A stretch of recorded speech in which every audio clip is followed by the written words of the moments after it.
Welcome friends, আমি পলাশ। আমি আবার চলে এলাম আপনাদের সবার প্রিয় গাছগাছালি সংক্রান্ত ইউটিউব চ্যানেল পিএম গ্রিন ওয়ার্ল্ডে।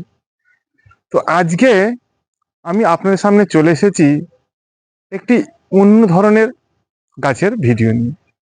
তো দেখতেই পাচ্ছেন আমার সামনে যে গাছটি দেখতে পাচ্ছেন, আপনারা নিশ্চয়ই বুঝতে পেরেছেন। হ্যাঁ বন্ধুরা, ঠিকই ধরেছেন, এটা হলো থাই হোয়াইট জামুন। আর এইদিকে দেখতে পাচ্ছেন, এটা হচ্ছে থাই KG10 জামুন বা থাই কিং জামুন। তো আমার এই যে দুটি জামের গাছ রয়েছে, তো এই দুটি গাছে কিভাবে প্রতিস্থাপন করেছি এবং কিভাবে পরিচর্যা করেছি, করে আজকে এই রেজাল্ট পেয়েছি, সেই নিয়েই আপনাদের আজ বিস্তারিতভাবে বলব। তো বন্ধুরা, প্রথমে দেখিয়ে দিই, এই জানুয়ারি মাসের মিডিল নাগাদ আমার এই দুটি জাম গাছে কত বিপুল পরিমাণে ফুলে পরিপূর্ণ হয়ে গেছে। ফুল এখনো ফোটে না, যদিও কুঁড়ি রয়েছে, সেটি আপনাদের প্রথমে দেখিয়ে দিই। দেখুন, এই যে গাছটি দেখতে পাচ্ছেন, থাই হোয়াইট জামুন, এই জাম গাছটিতে পাতা একদম নেই বললেই চলে, শুধু ফুল, ফুল আর ফুল। প্রথমে আপনারা ভালো করে দেখে নিন। এইবার আসুন আপনাদেরকে দেখাচ্ছি থাই কিং জামুন। তার আগে দেখে নিন হোয়াইট জামুনটি।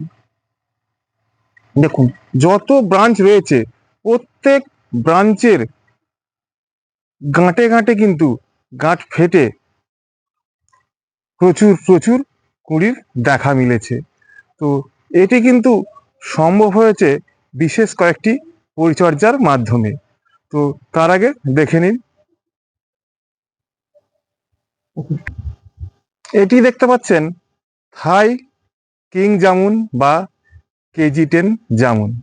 এটিতে আপনারা ইতিমধ্যেই অনেকেই জানেন যে এই জাম গাছটিতে 10টা জামে 1 কেজি হবে বলে এইভাবেই বিক্রি করা হচ্ছে এই গাছগুলি। তো আমার মনে হয় 10টা জামে 1 কেজি হবে না, এর আর সংখ্যাটা আরো বৃদ্ধি পাবে। তো দেখা যাক শেষ পর্যন্ত কি হয়। তো এই গাছটিতেও দেখুন কিন্তু প্রচুর প্রচুর ফুলে ভরে গেছে। দেখতে পাচ্ছেন প্রত্যেকটি ডালে বিপুল পরিমাণে কিন্তু ফুল এসেছে ইতিমধ্যেই। আশা করি খুব কম ভিডিওতেই আপনারা দেখেছেন এই থাই কিং বা KG10 জামুনের ভিডিওতে, যে ভিডিওতে এইভাবে ফুল এসেছে। তো এখন শুধু অপেক্ষা যে কবে ফলে পরিণত হয় এবং ফলগুলি কত বড় হয় এবং ফলের স্বাদ কিরকম হয়। তো এইবার আসছি বন্ধুরা, যে এই থাই কিং জামুন এবং এই হোয়াইট জামুনের পরিচর্যা আমি কিভাবে করেছি এবং যার এই রেজাল্ট। তো বন্ধুরা, সবার আগেই বলি, আমার এই থাই হোয়াইট জামুন এই গাছটির বয়স কিন্তু এখন থেকে ঠিক 1 বছর 11 মাস আগে কেনা। আর এটি 1 বছর 5 মাস, এটি 1 বছর 11 মাসের বয়স। আর এই এই গাছটি থাই KG10 যেমনটি 1 বছর 5 মাস বয়স। এই বয়সেই আমি এই গাছের কিন্তু এই রেজাল্ট। তো এই গাছটি কিন্তু এখন দেখতে পাচ্ছেন 200 লিটারের হাফ ড্রামে কিন্তু দুটি গাছই প্রতিস্থাপন করা আছে। তো প্রথম থেকে কিন্তু এই গাছটি বা এই গাছ দুটি 200 লিটারের হাফ ড্রামে ছিল না। তো প্রথমে এটিকে আমি একদম ডাইরেক্ট 16 ইঞ্চির টবে, মাটির টবে প্রতিস্থাপন করেছিলাম এবং তাতে 4 থেকে 5 মাস গ্রো করার পর তারপরে আমি একদম এই ড্রামে আমি গাছটা বসিয়েছি। এই গাছটিতেও সেই একইভাবেই কাজ করেছি বা পরিচর্যা করেছি। এবং এর মাটি কি হবে বন্ধুরা, এর মাটি কিন্তু আমি তৈরি করেছিলাম এঁটেল মাটির সঙ্গে ভার্মি কম্পোস্ট এবং তার সঙ্গে অল্প কিছু শিংকুচো হাড়গুঁড়ো দিয়ে মাটি আমি তৈরি করেছিলাম। তার সঙ্গে মাটিটাকে আরো ঝুরঝুরে করার জন্য এতে কিন্তু আমি কিছুটা বালি ইউজ করেছিলাম। তো বন্ধুরা, এই গাছের একটা বৈশিষ্ট্য হলো যে প্রচুর পরিমাণে এই গাছ বা এই জাম গাছ কিন্তু জল শোষণ করে। তো বাগানে যত গাছ রয়েছে তার সবচেয়ে বেশি পরিমাণে কিন্তু জল শোষণ করে এই গাছ। তো এই গাছে বা এই জাম গাছে আপনাকে সারা বছর ধরে প্রাথমিক কাজ হলো সারা বছর ধরে প্রচুর জল প্রয়োগ করতে হবে। তো এই গাছটি গত বছর আমার কিন্তু জামের ফল এসেছিল বা হোয়াইট জামুন এসেছিল। এটাতে কিন্তু এই কেজি 10 জামুনে আসে না, এটা কিন্তু এটাই প্রথম বছর। তো বন্ধুরা, তো এটির আমি স্বাদ গ্রহণ অলরেডি করেছি। অনেকে বলে থাকেন যে হোয়াইট জামুনের স্বাদ নাকি ভালো না। আমি ব্যক্তিগতভাবে খেয়ে গাছে ফল ফলিয়ে এবং খেয়ে যে প্রমাণ পেয়েছি, এই জাম খেলে আপনি কিন্তু আমাদের দেশীয় যেসব ভ্যারাইটি রয়েছে, বড় বড় ভ্যারাইটির যে গাছগুলি রয়েছে, সেই জাম কিন্তু আপনি আর খাবেন না। স্বাদটা কিরকম? পেকে গেলে সাদা হয় এবং সেটি একদম পরিপূর্ণ বা পরিপুষ্ট হলে সাদার উপরে হালকা পিঙ্কিশ টাইপের হয়। তখন কিন্তু আপনাকে হারভেস্ট করতে হবে, করে আপনাকে সেই জামের স্বাদ গ্রহণ করতে হবে। তখন দেখবেন জামটি এত মাখনের মতো নরম এবং এত সুমিষ্ট যে আপনার মনকে কিন্তু একদম ভরিয়ে দেবে। তো এইবার আসি আসল কথায়। এই গাছটির আমি যখন এতে প্রতিস্থাপন করেছিলাম, মাটির প্রিপারেশন তো বললাম, এবং ধারাবাহিকভাবে এই গাছে আমি কিন্তু প্রচুর পরিমাণে জল দিয়ে গেছি এবং এতে কিন্তু খাবারও বেশ প্রচুর পরিমাণে লাগে। তো ফুল আনার জন্য এই গাছে আমি যেসব কাজগুলো করেছিলাম সেগুলি হলো, প্রথমে ঠিক ডিসেম্বরের প্রথম থেকে আমি কিন্তু জলের প্রচুর টান দিয়েছিলাম।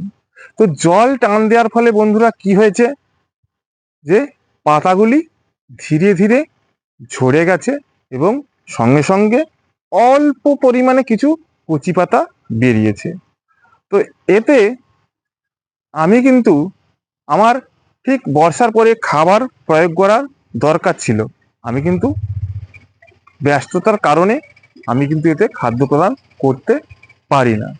তো ফুল আনার জন্য যে খাদ্য প্রদান করেছিলাম সেগুলি অন্যান্য গাছের মতোই একই রকম প্রায়। এতে বোরন, সিঙ্গেল সুপার ফসফেট, 0050 এইসব, এবং সাদা পটাশ বা 0050 যেটা বললাম সাদা পটাশ, এগুলো প্রয়োগ করেছিলাম। তো এইগুলো প্রয়োগ করে এবং অল্প পরিমাণে জল দিতে দিতে ধীরে ধীরে ধীরে দেখতে পেলাম এগুলি যেসব ব্রাঞ্চের গাঁটগুলি রয়েছে, এই গাঁটগুলি থেকে ফেটে এই কুঁড়িগুলি কিন্তু বের হচ্ছে। তো এই প্রসেস বা এই জামের, বিশেষ করে সাদা জামের এবং থাই কিং জামের ফুল আনা থেকে ফল সেটিং হওয়া পর্যন্ত খুবই কিন্তু দীর্ঘ প্রসেস। তো এতে আপনার ডিসেম্বরের প্রথম থেকেই ফুল আসতে শুরু করে বা ফুলে দেখা দেয় এবং ঠিক মার্চের শেষ বা এপ্রিল নাগাদ আপনি সেই সময় আপনার ফল কিন্তু পরিপক্ক হবে। তো তার মধ্যে আমাকে এখন এই অবস্থায় গাছটি বন্ধুরা কি পরিচর্যা করতে হবে, এর মধ্যে যেসব পরিচর্যাগুলো করেছি আমি এতে কিন্তু দুবার 15 দিন ছাড়া একবার টাটায় ব্লাইটক্স, একবার স্প্রিন্ট, দুটি ফাঙ্গিসাইড হালকা ডোজে আমি কিন্তু স্প্রে করেছিলাম এবং সাথে সাথে তার মাঝের গ্যাপে আমি কিন্তু একবার প্রোফেক্স সুপার একদম অল্প পরিমাণে লিটারে 10 ফোঁটা বা ½ ml এইভাবে আমি কিন্তু প্রয়োগ করেছি, যাতে কোনো রকম ফাঙ্গিসাইড এবং ইনসেকটিসাইড এতে আক্রমণ করে ফুলের ক্ষতি না করে। তো সেই জন্য কিন্তু দেখতে পান যে বন্ধুরা, আমার এই ফুলগুলি বা এই কুঁড়ি থেকে যে ফুলে ধীরে ধীরে রূপান্তরিত হচ্ছে, সেগুলি কতটা সতেজ আছে আপনারা কিন্তু নিজের চোখেই দেখতে পাচ্ছেন। তো এইবার আমার কি কাজ হবে, এতে কিন্তু যেহেতু আমি হার্ড খাবার দিই না বর্ষার পর, আমাকে কিন্তু অল্প পরিমাণে খাবার দিতে হবে। এই সময় যদি আমি খাদ্য প্রদান করি, এই জাম গাছের কোনো রকম ক্ষতি হবে না। কারণ অন্যান্য গাছ যতটা সেন্সিটিভ, এই জাম গাছ একটু হার্ডি টাইপের। তো এতে প্রথমে আমি খাদ্য প্রদান করব। খাদ্য প্রদান করার পর তারপরে কি করব সেটা পরপর আপনাদেরকে বলছি। তো খাদ্য হিসাবে এখন আমি কি প্রদান করব, আসুন দেখে নিন। দুটি গাছে বা এই 200 লিটারের দুটি হাফ ড্রামে আমি খাদ্য প্রদান করার জন্য আমি নিয়েছি 500 গ্রাম পরিমাণ ভার্মি কম্পোস্ট, এবং এতে একটু বেশি রয়েছে কিন্তু এত নেবো না, নেবো আমি 500 গ্রাম পরিমাণ মিক্সড জৈব সার। এবার মিক্সড জৈব সারের মধ্যে বন্ধুরা কি রয়েছে, এতে রয়েছে হাড় গুঁড়ো, শিংকুচো এবং নিমখোল। হাড় গুঁড়ো শিংকুচো রয়েছে 30%, 30%, টোটাল 60%, এবং 40% রয়েছে নিমখোল। এতে কিন্তু আর কিছু নেই। তো এই খাদ্য, এই যে মিশ্র জৈব সার এবং ভার্মি কম্পোস্ট আমি প্রথমে মিক্সড করে নেব। এটি আমার 1 কিলোর মতো হয়ে গেছে। এর সঙ্গে কি মেশাবো, যে মাটিতে প্রয়োগ করা যে বোরন, এই বোরন আমি নিয়ে নেব দুটো টবের জন্য 10 গ্রাম, 10 গ্রামের মতো নিয়ে নেব।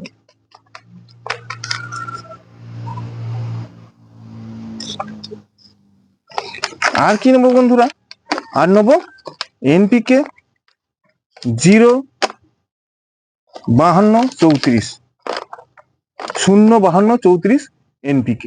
তো এতে যেমন ফসফরাসের পরিমাণও থাকবে, তেমন পটাশিয়ামের পরিমাণ বর্তমান থাকবে, যার ফলে গাছের শিকড়কে যেমন মজবুত করবে এবং ফলগুলিকে বা ফুলগুলিকে আরো প্রস্ফুটিত করবে, এবং সঙ্গে সঙ্গে যে ফুল থেকে ফলে পরিণত হবে সেগুলোকে ড্রপিং এর হাত থেকে রক্ষা করবে।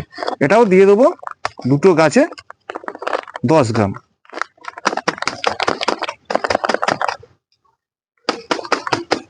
ইতিমধ্যে এটা কিন্তু আমি স্প্রে আকারেও এই গাছে একবার প্রয়োগ করেছি।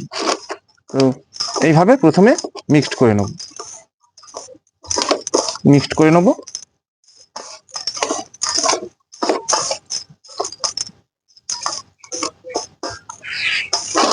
হয়ে গেল।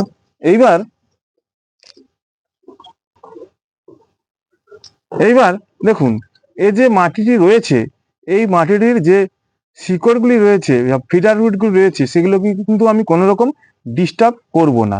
তো এর ওপরেই এই খাবারের আমি 500 গ্রাম পরিমাণ খাবার দিয়ে দেবো। 500 গ্রাম পরিমাণ ধার বরাবর দিয়ে দেবো।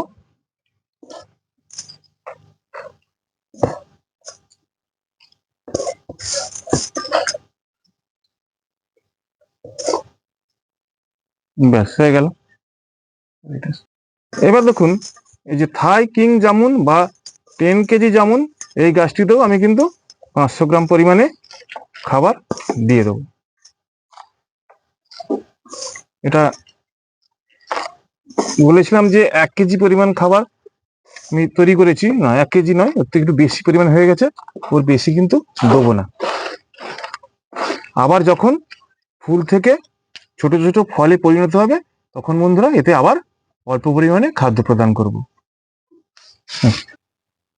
এবার বন্ধুরা দেখলেন এই থাই কিং জামুন আর হোয়াইট জামুনের বর্তমানে বা এই শীতকালে অর্থাৎ এই ফুল থাকাকালীন আমি কি ধরনের পরিচর্যা করলাম, এর পরবর্তী ভিডিও কিন্তু অবশ্যই আপনাদের কাছে নিয়ে আসব যখন গাছ দুটিতে ফলে ভরে যাবে।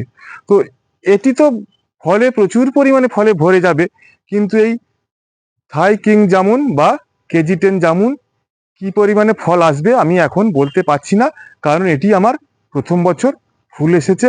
আশা করি রেজাল্ট খুবই ভালো পাবো। এবার বন্ধুরা খাবার তো প্রদান করলাম, এবার ভোরে জল দিয়ে দেবো। যেহেতু কুঁড়ি এসে গেছে, তো এতে কিন্তু এখন জলের পরিমাণটা কিন্তু পর্যাপ্ত না হলেও মতো অর্থাৎ খুব বেশিও নয় খুব কমও নয়, সেই পরিমাণে আমাকে কিন্তু সব সময় জল রাখতে হবে গাছের গোড়ায়, না হলে ফুল বা কুঁড়ি বা ফুলের ক্ষতি হতে পারে। তাহলে বন্ধুরা আজকে এখানেই রাখছি। যদি এই ভিডিওটি দেখে সত্যি আপনাদের ভালো লেগে থাকে কাইন্ডলি, তাহলে প্রত্যেকেই লাইক করবেন এবং অবশ্যই আমার চ্যানেলটিকে সাবস্ক্রাইব করে পাশে থাকবেন। তাহলে এখানেই রাখছি। নমস্কার।